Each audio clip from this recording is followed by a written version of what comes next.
Kami yang siap menerima firman Allah sama-sama katakan amin. Tepuk tangan yang meriah bagi Tuhan Yesus. Please sit down. Welcome home GB Pelita. Nice meet you all. Please join with our social media. Silakan bergabung dengan sosial media gereja, sosial media Bapak Gembala. Di Facebook, Instagram, YouTube, di TikTok, saudara pasti diberkati dengan firman Tuhan. Saya juga tidak lupa menyapa jemaat yang di live streaming. Shalom, dimanapun saudara berada, tetap saudara ada pada kasih karunia Tuhan lewat berkat firman Tuhan dari gereja Bethel Indonesia Jemaat Pelita 4 di Medan. Saya sebagai Bapak Gembala tetap mendoakan jemaat-jemaat live streaming yang di YouTube, baik dari berbagai negara, berbagai provinsi, berbagai kota, tetaplah setia mengikuti program YouTube yang ada di channel Pendeta Suheri Gultom atau Gereja Bethel Indonesia Jemaat Pelita. Tuhan Yesus memberkati kita. Dan kalau di live streaming mungkin ada pergumulan-pergumulan doa, silakan di chat di kolom yang ada di YouTube. Saudara-saudara akan kami doakan dengan tim doa yang ada di gereja ini. Tuhan Yesus memberkati. Hari ini kita mau belajar firman Allah, mengenal Allah yang benar. Sangat penting kita mengenal Allah yang benar. Mengenal Allah dengan benar. Lebih tepat ya, mengenal Allah dengan benar. Sehingga kita tidak mudah jatuh saat ada persoalan. Dalam Mazmur 99 ayat 1 sampai kepada ayat yang ke-9, mari sama-sama kita membaca dengan suara yang kuat sebagai semangat kita di minggu ketiga ini, Desember 2023. Nggak terasa kita akan minggu depan, minggu keempat. Sudah sampai di Natal. Mari sama-sama kita baca 1 sampai 9. 1, 2, ya. Tuhan itu Raja, maka bangsa-bangsa gemetar. Ia duduk di atas kerup-kerup, maka bumi goyang. Tuhan itu maha besar di Sion, dan ia tinggi mengatasi segala bangsa. Biarlah mereka menyanyikan syukur bagi namamu yang besar dan dahsyat. Kuduslah ia, Raja yang kuat, yang mencintai hukum.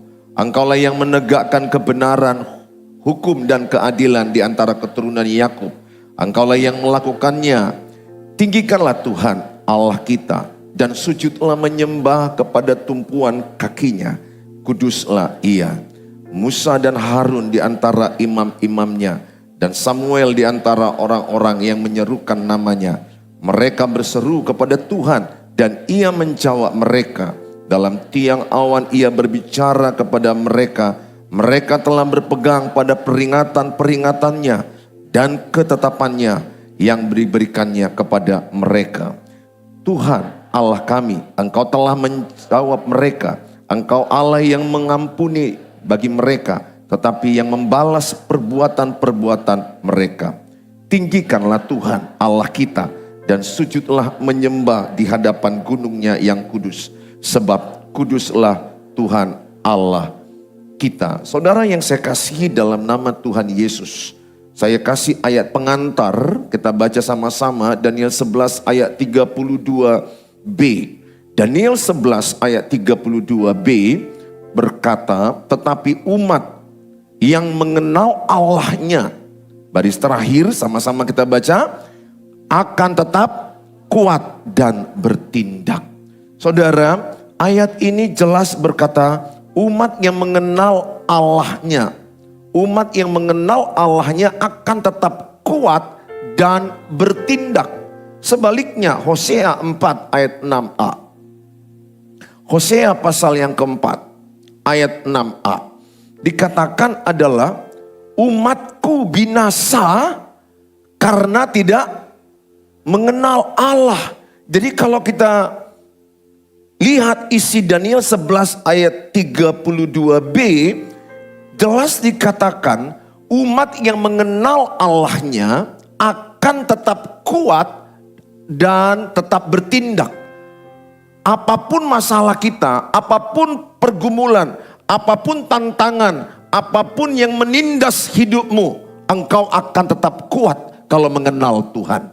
Atau bisa saya bilang begini, ciri orang yang mengenal Tuhan, saat ada masalah dia kuat.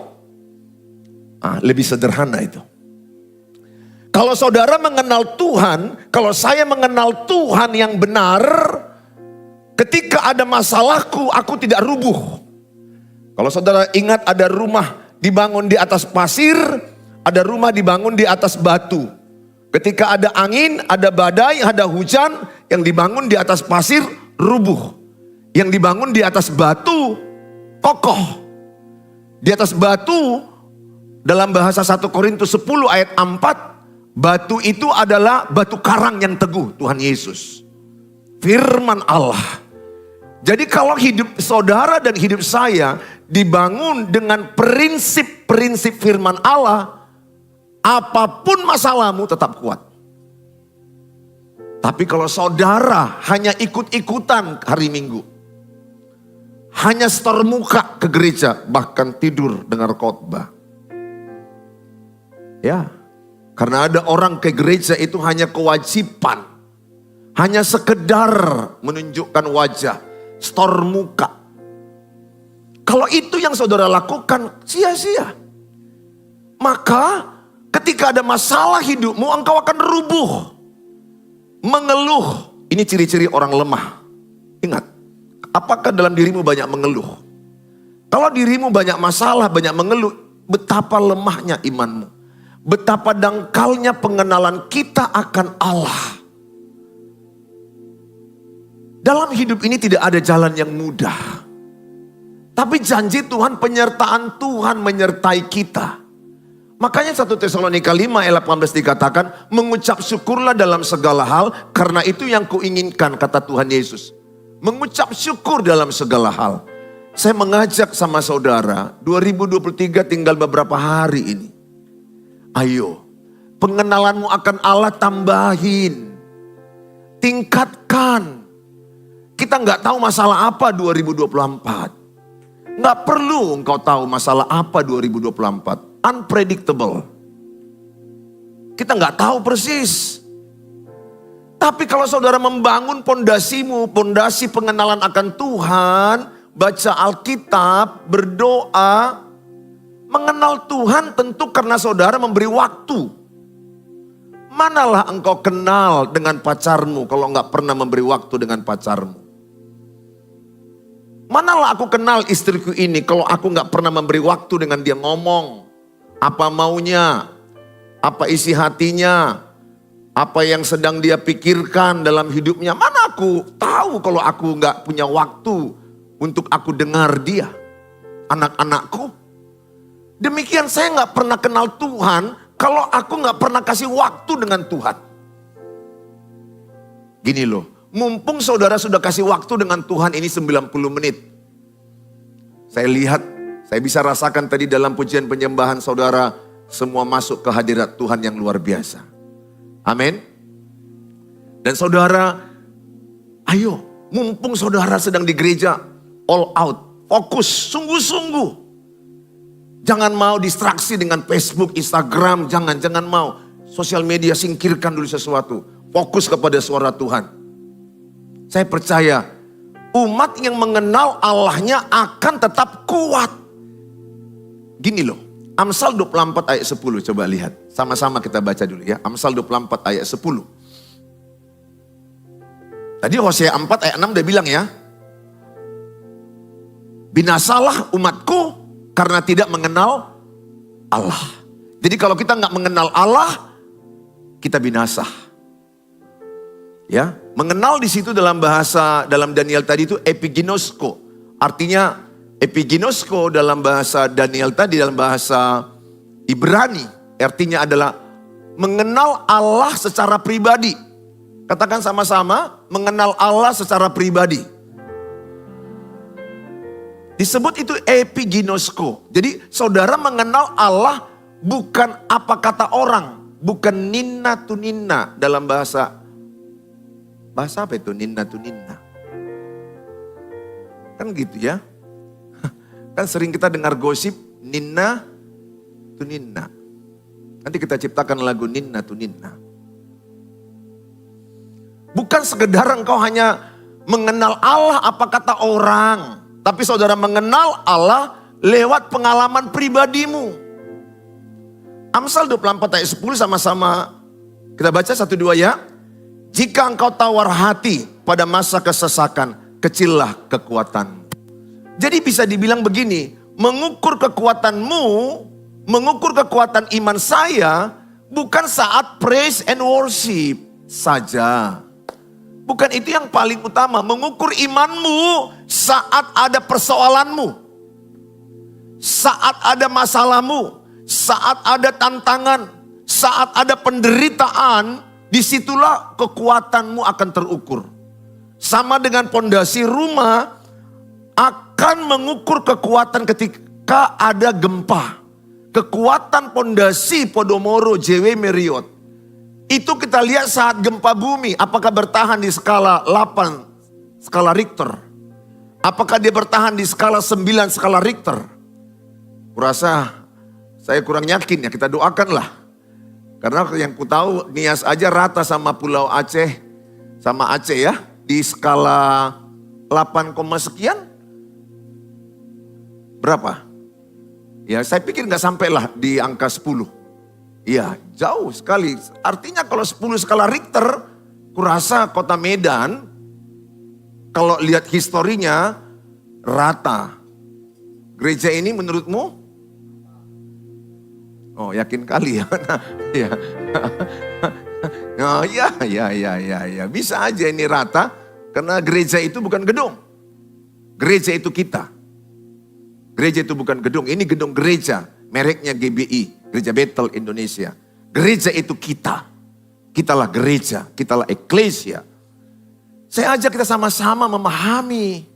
Kekuatan iman seseorang lihat jangan ketika di mimbar. Ketika saudara melihat orang, wah ibadahnya 7 kali dalam seminggu. Tapi kekuatan iman seseorang akan dilihat setiap orang akan diukur saat ada masalah.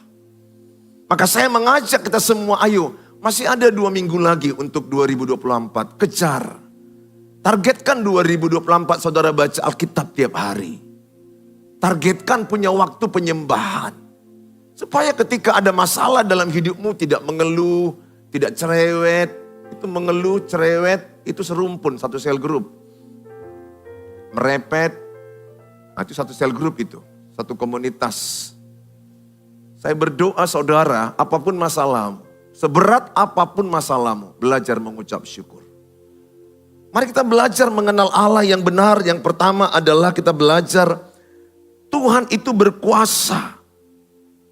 Tuhan itu berkuasa. Katakan Tuhan itu berkuasa. Lebih berkuasa mengucapkannya. 1-2 ya. Tuhan itu berkuasa. Mazmur 99 ayat 1 sampai 5.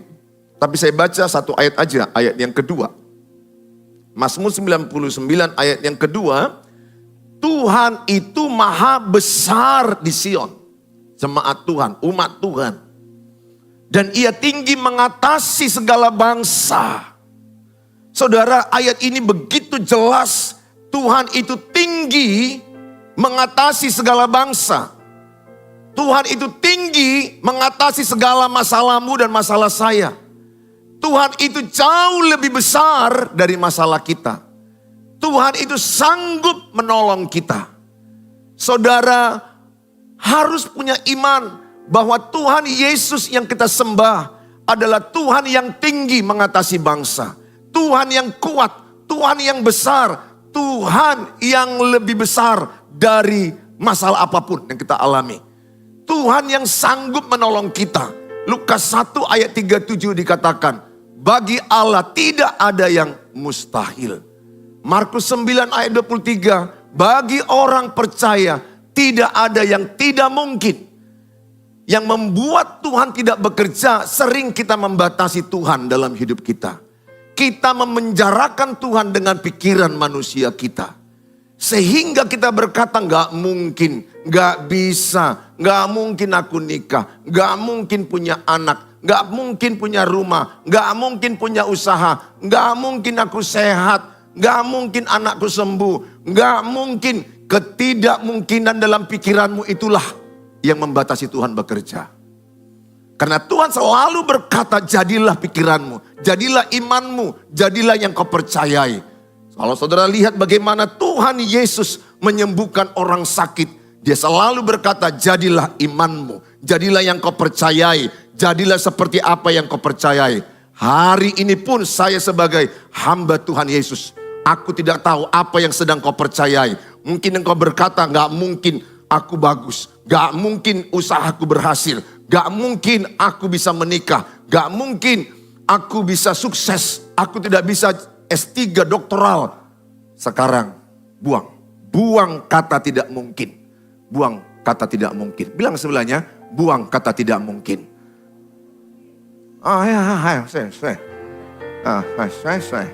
Markus 9 ayat 23. Karena belum baca ayat mungkin ini, makanya masih.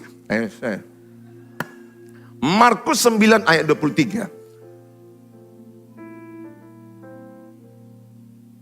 Sama-sama kita baca. 1, 2, iya. Jika engkau dapat, tidak ada yang mustahil bagi orang yang percaya. Katakan, tidak ada yang mustahil bagi orang percaya. 1, 2, ya. Tidak ada yang mustahil bagi orang percaya. Katakan dengan mantap, saya orang percaya.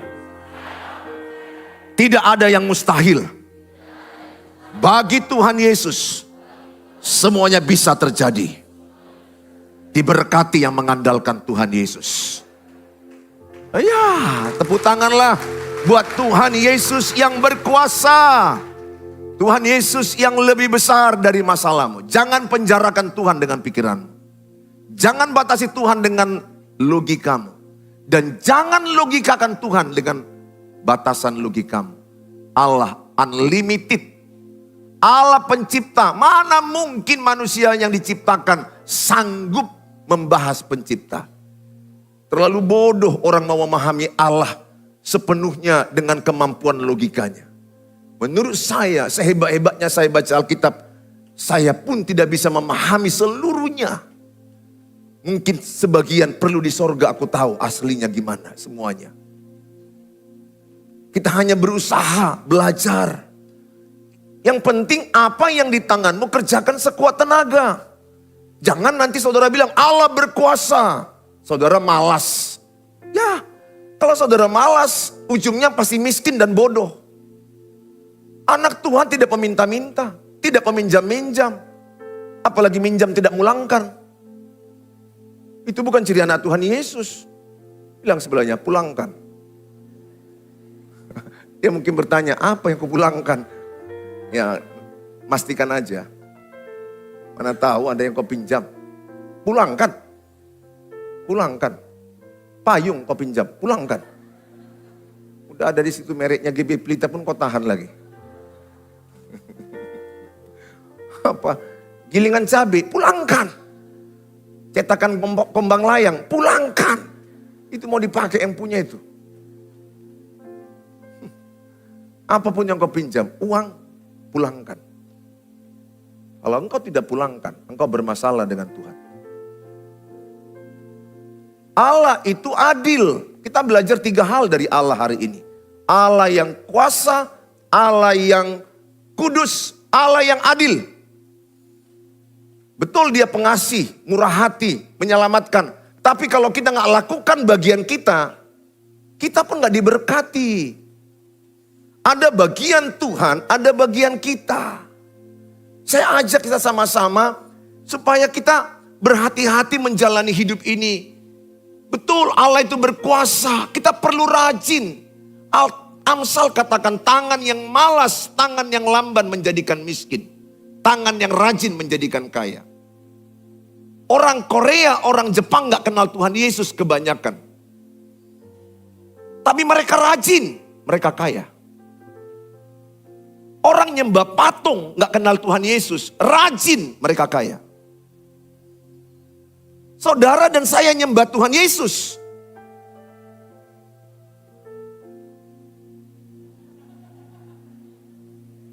Malu aku mengucapkannya. Saudara dan saya menyembah Tuhan Yesus. Minjamlah beli pulsa. 20.000.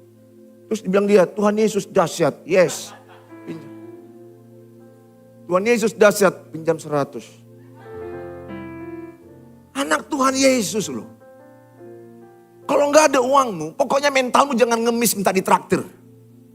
Kalau ditraktir orang nggak apa-apa. Itu berkat Tuhan. Pokoknya nggak kau yang minta. Saya nggak mau anak Tuhan Yesus peminta-minta. Anak Tuhan Yesus itu pentraktir. Sesuai dengan kapasitasmu. Kalau nggak bisa traktir makan steak, ya makan licing-licing, entah apalah. Entah makan pecal, nggak ada pecal, makan botik. Kan lebih murah botik. Ambil satu, makan 5 orang, 6 orang. Boleh, pokoknya mentalmu nggak ada pengemis. Allah kita dahsyat, Allah kita luar biasa. Saya percaya anak-anaknya pun dahsyat, anak-anaknya pun luar biasa, anak-anaknya pun hebat. Saya percaya Allah kita maha kaya, Allah yang maha ada. Saya percaya Alkitab, dia berkata, anakku tidak peminta-minta. Saudara harus aminkan itu. Walaupun kenyataan saudara masih minta-minta, engkau harus mengimani tidak selamanya itu kau lakukan. Jangan pernah kau bermimpi selamanya itu kau lakukan. Bila perlu pulang dari khotbah ini, pulang dari ibadah ini, saudara ambil komitmen, tidak peminta-minta. Yang biasanya kau suka traktir, minta uang, minta balen. Jangan lakukan itu. Allahmu Allah yang kaya, Allah yang dahsyat. Bagaimana engkau menyaksikan Allahmu dahsyat, kaya, luar biasa, kalau mentalmu mental kemiskinan? Miskin tidak berdosa, jangan salah. Tapi Allah tidak membiarkan anaknya terus miskin, setuju? Sakit pun menurutku tidak berdosa. Tapi Allah tidak membiarkan terus anaknya sakit. Allah berkata dalam Ulangan, Allah menjadikan anaknya kepala bukan ekor. Allah menjadikan anaknya naik tidak turun. Jadi Pak Pendeta, kenapa kenyataannya anak Tuhan sebaliknya dari orang-orang Korea yang Jepang, China, yang menyembah dewa matahari di Jepang, ada menyembah kepercayaan-kepercayaan lain mereka, ular naga. Saudara, saya mau katakan sama saudara, menurut saya sebagai pendeta, ada yang tidak pas cara hidup kita. Bukan Tuhan yang salah. Alkitab itu sudah benar. Firman Allah itu sudah benar. Sudah benar dia berkata anakku tidak ekor. Sudah benar dia berkata anakku tidak peminta-minta. Itu sudah benar, jangan ganggu lagi ayat itu. Sekali lagi, saya tidak bilang miskin dosa. Tapi saya percaya Bapak yang baik tidak menginginkan anaknya miskin terus. Bapak yang baik punya rencana yang baik bagi anaknya. Namanya pun Bapak yang baik. Aku aja Bapak di bumi gak ingin anakku pengemis, peminta-minta. Apalagilah Bapak di sorga pencipta alam semesta. Sehingga di dalam pola perenungan saya, apa yang salah cara hidup umatku? Mungkin saudara tidak mengelola waktu dengan tepat. Saudara tidak mengelola keuangan dengan baik. Sehingga saudara mengutamakan hal-hal yang sekunder daripada primer. Saudara lebih mengutamakan penampilan daripada esensi. Sehingga saudara memaksakan diri meminjam berutang demi handphone yang mahal-mahal.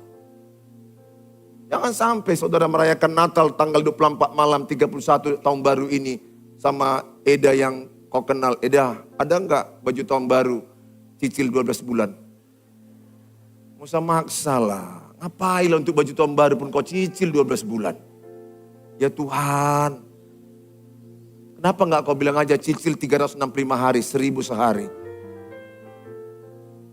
Nggak usah maksa, itu enggak esensi. Saya enggak anti dengan baju baru. Silakan kalau ada uangmu. Tapi jangan maksa. Bilang sebelahnya, jangan maksa. Bilang sebelahnya, kurangi gayamu. Jangan mati demi gaya, bilang sebelahnya. Jangan mati demi apa kata orang. Jangan mati demi like. Jangan mati demi Facebook, Instagram. Jangan maksa. Silakan saudara mau holiday ke Bali kalau ada duitnya. Kalau nggak ada, turunkan sedikit. Bali G. Nggak ada uang mau ke Bali G. Pantai Bali, dekat di sini Pantai Bali. Di Pantai Cermin ini Pantai Bali. Kan sama-sama ada Balinya. Dan holiday itu bukan tempatnya, suasana hatimu. Bisanya kau holiday di dapur rumahmu itu? Bisa, yakin aku. Suamimu sambil nari-nari, memuji-muji kau cantik, Ma. Udah holiday itu. Sambil dia pakai kaos kutang, kau pakai daster. Ya, itu lebih holiday daripada Bali. Daripada di Bali kau holiday, pinjam cicilan, uang kamar cicil 12 bulan. Pesawat cicil 36 bulan. Sampai di Bali tertindas oleh cicilan. Bukan kau nikmati Bali, bertengkar. Gak salah, silakan. Mau ke Hollywood kemana, asal ada kemampuan kasih karunia. Menurut saya anak Tuhan cara hidupnya yang kurang baik. Mengelola keuangan yang tidak benar. Dari sistem mana yang rutin, non rutin, yang primer, sekunder, tersier. Kita harus tahu meletakkannya, belajar. Semakin tambah usia, semakin bijak. Mana yang tidak perlu, mana yang perlu. Penampilan boleh secukupnya. Nabung, nabung, nabung. Kita nggak tahu 2024 bagaimana keadaan ekonomi. Jangan sampai tabunganmu tidak ada. Jangan bilang Allah itu berkuasa, lihat tabungan, nol. Ah, mujizat itu terjadi. Pergi ke ATM, nggak pernah masukkan duit tapi berharap ada di ATM. Ini sinting ini saudara, sinting ini. Menurut saya, ya kecuali sekali-sekali ada mujizat bolehlah. Bagaimana lah bisa uangmu ada di ATM, nggak pernah nyetor. Nggak pernah nyetor, nggak pernah nyetor, nggak pernah nabung. Tapi pergi ke ATM berharap, oh haleluya. Tidak ada yang mustahil. Di buku rekeningku memang kosong. Nanti di sorga kau dibilang, pasti ngasih kodoh katanya. Agak lain caramu berpikir. Kok udah mulai aneh. Nabung. Seberapa gajimu? 10% paling tidak tabung. Ada yang ku tahu, 60%. Kalau tambah pendapatanmu, gaya hidupmu tetap. Jangan tambah gaya hidupmu, tabunganmu yang naik. Mana tahu satu waktu bisa beli rumah yang agak lebih murah karena orang kepepet butuh uang. Sehingga saudara bisa beli pada waktu itu. Saudara bisa menabung. Tidak ada orang yang punya uang yang aman kalau nggak ada nabung-nabungnya. Nabung, 2024 belajar menabung. Saudara yang saya kasihi, Allah itu berkuasa. Sehingga engkau sanggup berkata, Tuhanku lebih besar dari masalahku. Sama-sama katakan 1, 2 ya. Tuhanku lebih besar dari masalah. Katakan lagi, Tuhanku sanggup menolong aku. Dan katakan lagi, aku mau merubah cara hidupku. Dari kau bangun pagi sampai kau tidur, mulai engkau terima uang sampai kau mengeluarkan sepeser pun, engkau harus catat. Engkau mengetahui kemana pergi uang itu. Dan engkau mulai seleksi, ini gak perlu, ini gak perlu, ini gak perlu. Jangan sampai ada yang ku tahu, aku gak tahu Pak Pendeta, uangku kemana-kemana aja. Jadi kalau kau gak tahu apalagi aku, ngapain kau ceritakan. Aku gak ngerti Pak Pendeta, pokoknya uangku datang. Habis itu, nanti gak tahu, habis aja, kemana-mana pergi uang gitu. Mana adalah uang jalan-jalan sendiri. Kan karena kau jalankan melalui mobile banking, melalui jualan-jualan lain yang kau beli. Ada loh orang pura-pura bego. Ketika uangnya udah gak ada, aku bingung. Kemana uang kami ya? Kalau kau bingung, aku lebih bingung. Suaminya juga bilang, aku juga bingung. Istrinya bilang, aku bingung. Mari bingung. Anak-anaknya, bego. Karena terus kurang uang, terus kurang uang. Kurang uang, kurang uang. Udah kurang uang pun bertambah gaya. Ada orang kan udah aneh itu. Uang kurang, gaya tambah. Pasti dirimu pun kalau engkau Tuhan pasti gini-gini kepalamu, betul gak Pak? Geleng kepala, apakah yang satu ini? Udah kurang uang, gaya tambah. Kalau kurang uang, kurangi gaya. Gak perlu nampak orang kau terlalu bergaya-gaya. Sederhana, sesuaikan dengan takaran kasih karunia. Allah itu benar. Mengatakan anak-anakku, anak yang diberkati. Anak Abraham, anak yang diberkati Tuhan. Keturunan Abraham, keturunan pembawa berkat dimanapun berada. Sehingga saudara dan saya dalam Tuhan Yesus diberi Tuhan kata keturunan Abraham. Bukan keturunan peminta-minta. Keturunan yang memberkati. Dalam kitab Kejadian dikatakan, di mana keturunan Abraham berpijak, di situ ada berkat. Saudara adalah keturunan Abraham di dalam nama Tuhan Yesus Kristus. Saya percaya saudara dan saya adalah orang yang diberkati Tuhan. Yang kedua, mengenal Tuhan. Tuhan itu kudus. Dalam Mazmur 99 ayat 3, 5, dan 9 diulang-ulangi kata kudus. Kudus itu dalam bahasa aslinya kados. Kados itu artinya hidup dipisahkan bagi Allah. Hidup yang hanya berkenan kepada Tuhan. Hidup yang seturut dengan firman Allah. Hidup yang sudah meninggalkan duniawi dan hidup bagi kemuliaan Allah. Itu kados. Jadi kalau saudara kudus, kados, hidupmu sudah dipisahkan bukan lagi ke dunia tapi kepada Allah. Gak boleh, saudara harus memilih satu, dunia atau Allah. 1 Yohanes dikatakan jelas, kalau engkau memilih Bapa, kau benci dengan dunia. Engkau membenci namanya keinginan daging, hawa nafsu. Engkau membenci namanya keinginan mata. Engkau benci namanya keangkuhan hidup. Kalau engkau sudah anak Tuhan Yesus, kalau saya anak Bapa di sorga, saya mengambil keputusan seteru dengan dunia. Dunia musuhku. Mengerti maksudnya dunia musuh saya? Artinya keinginan daging kutinggalkan. Keangkuhan hidup kutinggalkan. Keinginan mata kutinggalkan. Aku memilih hanya hidup kepada kehendak Bapa. Saudara yang saya kasihi dalam nama Tuhan Yesus. Dalam kitab Ulangan 19 ayat yang kedua. Ulangan 19 ayat kedua. Maka engkau harus menghususkan 3 kota di dalam negeri yang diberikan Tuhan Allahmu kepadamu. Oh maaf, bukan ini ayatnya. Ya, maaf. Allah berkata, kuduslah kamu sebab aku kudus. Itu maksudnya. Saya salah tag ayatnya. Nah saudara, kemudian dikatakan di dalam 1 Korintus 6 ayat yang ke-18. Jauhkanlah dirimu dari percabulan. Sebab setiap dosa lain yang dilakukan manusia terjadi di luar dirinya. Tetapi orang yang melakukan percabulan berdosa terhadap dirinya sendiri. Ayat ini jelas berkata, jauhkanlah dirimu daripada percabulan. Tubuhmu adalah bait suci Allah. Orang yang melakukan percabulan berdosa dengan dirinya sendiri.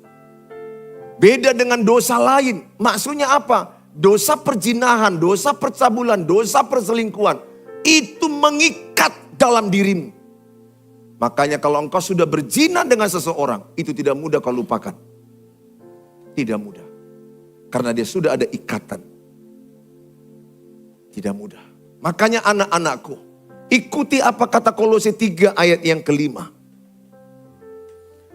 Karena itu matikanlah, Kolose 3 ayat 5. Karena itu matikanlah dalam dirimu, dalam diriku, segala sesuatu yang duniawi. Matikan. Matikanlah percabulan. Matikanlah kenajisan. Matikanlah hawa nafsu. Matikan. Jangan kasih kesempatan hidup hawa nafsu. Jangan hawa nafsu yang mengendalikanmu. Kalau seorang anak muda, anak gadis, seorang bapak dan ibu dikendalikan hawa nafsu, habis hidupnya. Saudara harus mengendalikan hawa nafsu. Karena 1 Petrus 5 ayat 8, iblis terus seperti singa mengaung-ngaung mencari mangsanya. Dan kebanyakan orang jatuh di perzinahan. Kebanyakan orang jatuh di percabulan. Kebanyakan orang jatuh di hawa nafsu. Mau siapapun orangnya, mau pendeta, mau pengusaha, mau guru. Hati-hati, worship leader, pemusik ini paling banyak jatuhnya di perzinahan. Jemaat juga, pendeta juga.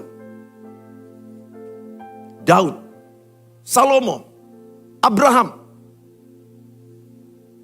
Bukan orang yang berhasil. Yusuf berhasil karena dia lari. Mengikuti doa Bapa kami. Jauhkanlah kami dari pencobaan. Satu-satunya yang harus saudara lakukan, menjauh dari pencobaan. Ketika ada godaan, cepat tepis. Jangan coba-coba pakai bahasa roh, pakai doa-doa. Jangan. Don't stupid. Kalau kau sudah masuk melihat orang, wanita berpakaian tidak baik. Matius 5 ayat 28. Jikalau matamu melihat seorang dan engkau menginginkan dia, engkau sudah berzina dalam hatimu. Jadi kalau engkau anak gadis lihat pria, engkau sudah naik nafsu birahimu hanya melihat, kau berzina. Kalau saya seorang pria melihat wanita dan naik nafsu birahi saya sudah berzina di hati saya. Belum saya melakukannya, saya sudah berzina. Pesan Tuhan ini tegas bagi kita. Matikan hawa nafsu, matikan perzinahan. Pesan-pesanku sama pelayan musik semuanya. Semuanya pada semua, hati-hati. Jangan suka-suka kata, wah kami berdua kok Pak, berdua di situ berdoa penyembahan. Apa yang kalian lakukan tadi? Haleluya Pak. 12 kali loh Pak, kami ulangi 12 kali. Berdua kalian? Iya Pak. Jangan bodoh. Tubuhmu masih tubuh. Bedakah tubuh pendeta dengan tubuhmu? Halo? Tubuh kita ini masih sama kah? Hah? Sama? Sama-sama lapar jam segini? Sama-sama lapar kan? Saya pun lapar. Karena tubuh kita sama.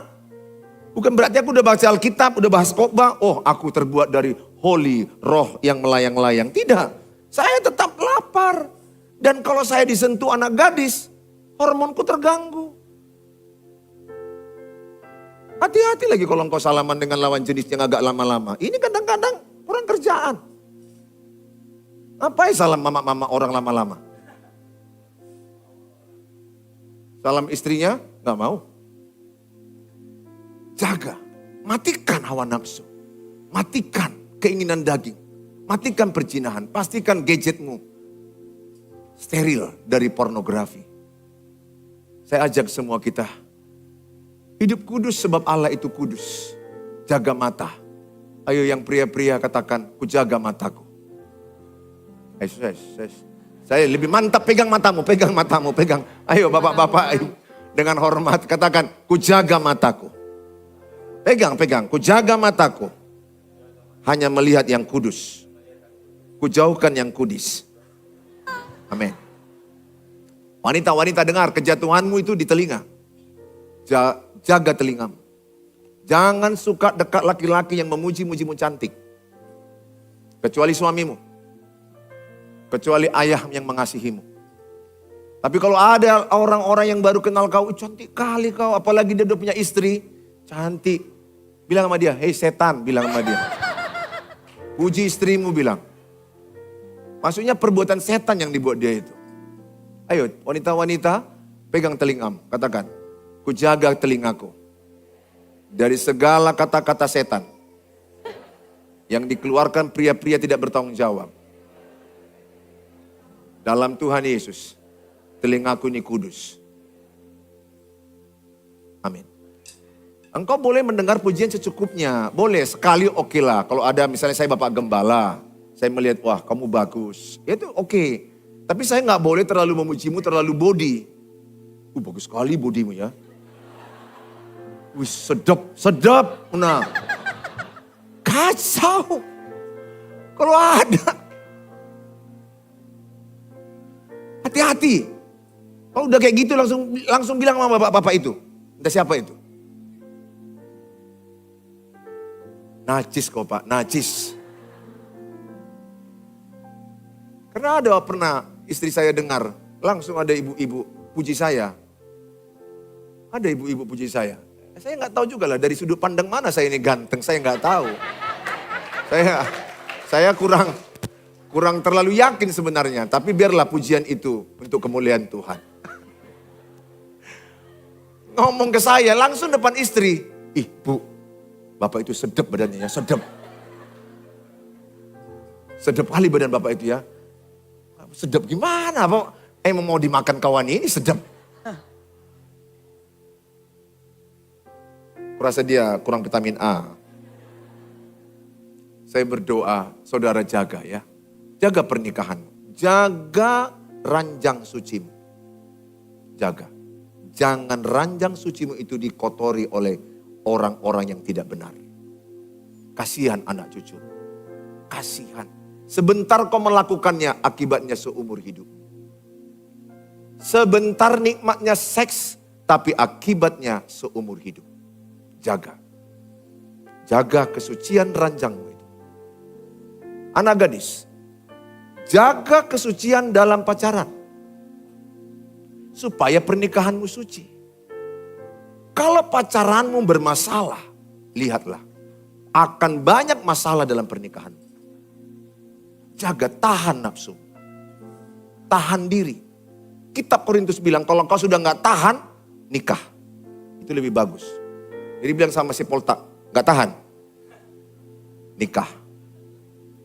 Ya, daripada engkau melakukan hal yang berzina di hadapan Allah. Saya mengasihi saudara, jaga. Targetmu dalam pacaran, pacaran suci, supaya pernikahanmu suci. Dan bagi yang sudah menikah, pertahankan pernikahan suci. Kalau udah pernah salah, pernah gagal, kasih karunia Tuhan mengampunimu. Yang penting jangan melakukannya lagi. Tepuk tangan bagi Tuhan Yesus.